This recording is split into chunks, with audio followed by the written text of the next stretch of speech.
You know one mistake जो सारे aspirants करते हैं when they are preparing for CDS exam and that is ignoring previous year questions. आपको पहले CDS के जो प्रीवियस ईयर क्वेश्चंस है उसको एनालाइज करना है एंड आपको कोई आइडिया भी नहीं है क्यों मैं ये बोल रहा हूँ। सीडीएस के जो प्रीवियस ईयर क्वेश्चंस है वो आपको बहुत ज़्यादा हेल्प करते हैं इन ऑर्डर टू आइडेंटिफाई कि कौन कौन से क्वेश्चन कहाँ से पूछे जा रहे हैं, क्वेश्चंस की लैंग्वेज क्या है। थोड़े कंफ्यूज हो रहे होगे, मैं एक एग्जांपल बताता हूँ। सपोज आपने अर्थक्वेक का कॉन्सेप्ट पढ़ा है, तो क्या आपको लगता है कि सीडीएस एग्जाम में ये पूछा जाएगा कि कौन सी कंट्री में सबसे ज़्यादा अर्थक्वेक आते हैं? नहीं। सीडीएस के पेपर में ये पूछा जाएगा जो प्राइमरी वेव्स हैं क्या वो फास्टर होती हैं सेकेंडरी वेव से? So the answer is yes. तो आपने एक चीज़ नोटिस करी है, वो ये नहीं देख रहे कि किसको पता है कि अर्थक्वेक सबसे ज़्यादा कौन सी कंट्री में आता है, वो उसके एप्लीकेशन पे ज़्यादा बात कर रहे हैं। तो ये मैंने आइडेंटिफाई कैसे करा? Through previous year question analysis. And that is the reason why मैं बहुत ज़्यादा एम्फसाइज करता हूँ कि please do not ignore the previous year questions. So today in this video I am here to explain what are the common mistakes which a aspirant do, जिसकी वजह से उनका सीडीएस एग्जाम क्लियर नहीं होता है। तो चलिए without wasting any time let's start the video. So the mistake number 1 is ignoring previous year questions. You need to analyze one thing, that previous year papers is a shortcut to clear the examination. You need to solve at least 5 to 10 years of previous year papers in order to analyze कि what kind of questions are coming, कौन से topic से ज़्यादा questions आ रहे हैं। तो आपको trend analysis भी करना होता है। And the moment you identify the high weightage chapters, high weightage topics, तो आपको सबसे पहले उनकी थ्योरी कंप्लीट करनी पड़ती है। यार जस्ट इमेजिन अगर मुझे मैंने प्रीवियस ईयर क्वेश्चंस को एनालाइज ही नहीं करा, तो यार मुझे कैसे पता चलेगा कि मैं पहले पॉलिटी पढ़ूं, साइंस पढ़ूं कि इकोनॉमिक्स पढ़ूं? क्या मेरे को करंट अफेयर्स पढ़ने भी चाहिए कि मुझे उनको स्किप कर देना चाहिए? ये सारे क्वेश्चन का आंसर ही प्रीवियस ईयर क्वेश्चंस में दिया गया है। द मोमेंट मैं प्रीवियस ईयर क्वेश्चंस को उठाता हूं, मुझे समझ आ जाएगा यार साइंस पहले कंप्लीट करो, उसके बाद ज्योग्राफी करो, उसके बाद आपको पॉलिटी करनी चाहिए, उसके बाद इकोनॉमिक्स करो, उसके बाद आप मॉडर्न हिस्ट्री करो, फिर करंट अफेयर्स करो। अभी कितना डाउट रहता है कि करंट अफेयर्स कितने महीने पहले के करें, तो जब मैं पेपर देखूंगा तभी तो मुझे इसके आंसर्स मिलेंगे। And the moment I identify कि कौन से चैप्टर्स इंपॉर्टेंट है, कौन से टॉपिक्स इंपॉर्टेंट है, मैं उनकी थ्योरी कंप्लीट करूंगा। Now you will ask me कि कौन सी बुक बेटर है। यार बहुत सारी बुक्स अवेलेबल है इन द मार्केट, बट मैं आपको एक बुक सजेस्ट करना चाहता हूँ एंड वो बहुत ही ट्रस्टफुल इंस्टीट्यूट की बुक है। फिजिक्स वाला presents CDS previous year question book 2026। This book includes 23 previous year solved papers from 2015 to 2026. So instead of studying from 2-3 multiple resources, just stick to one resource and do the revision multiple times. क्योंकि यार आपको understand करना पड़ेगा कि time बहुत कम है, तो आपको स्मार्ट स्टडी करनी पड़ेगी instead of working very hard. And another thing which I really liked about this book is the step-by-step solution. These step-by-step detailed solution is easy to understand and also it improve your foundation as well as clarity about the topics. This book also contains 8,000 solved questions. तो आप इसमें बहुत ज़्यादा practice कर सकते हो and multiple time you can just do the revision.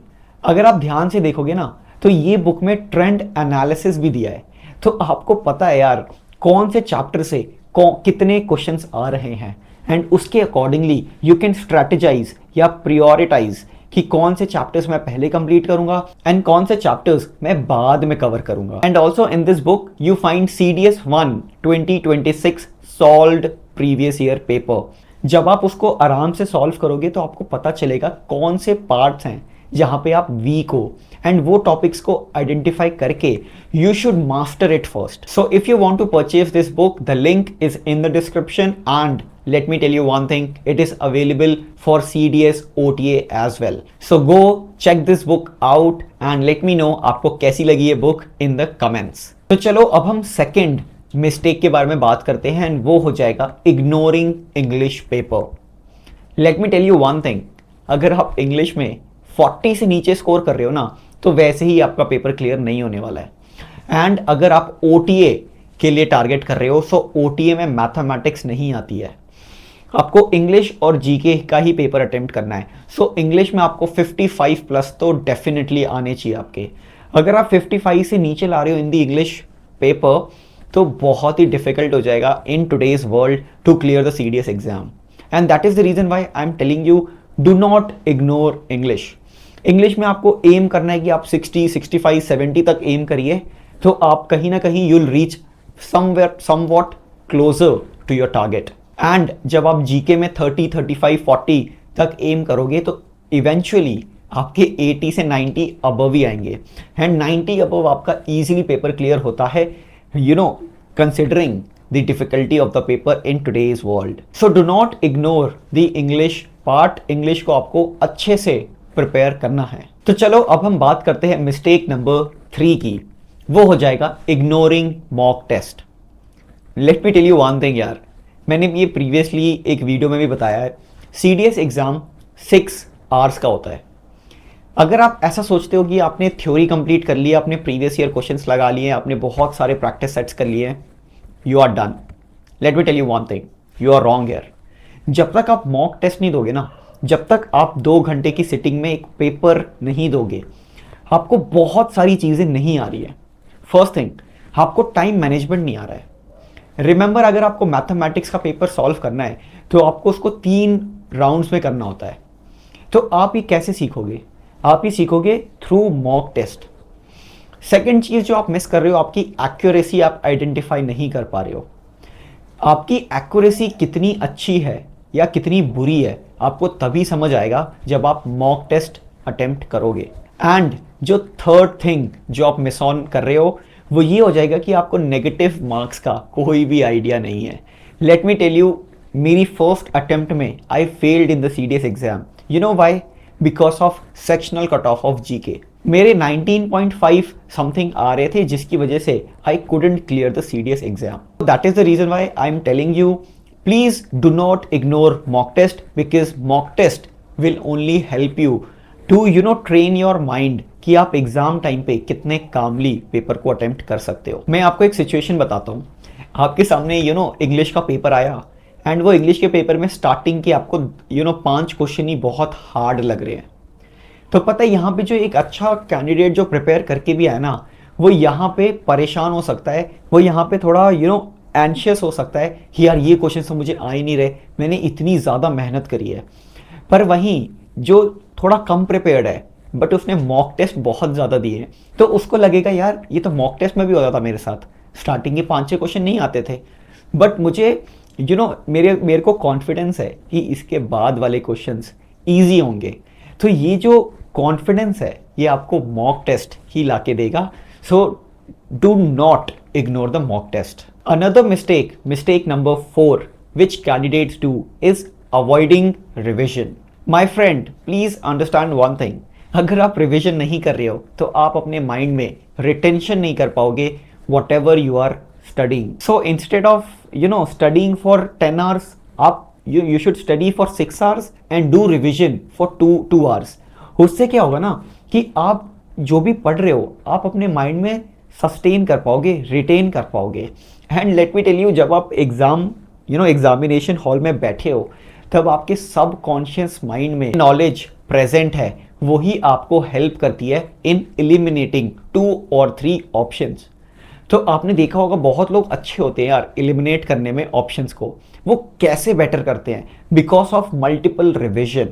जब आप मल्टीपल रिविजन करते हो, तो आप जिस टॉपिक्स में कॉन्फिडेंट हो ना, उसमें सिली मिस्टेक्स नहीं करते हो, and that will really help you in clearing the GK cut off. Basically अगर आपको GK में हाई स्कोर करना है ना विदाउट रिविजन, तो वो इम्पॉसिबल है।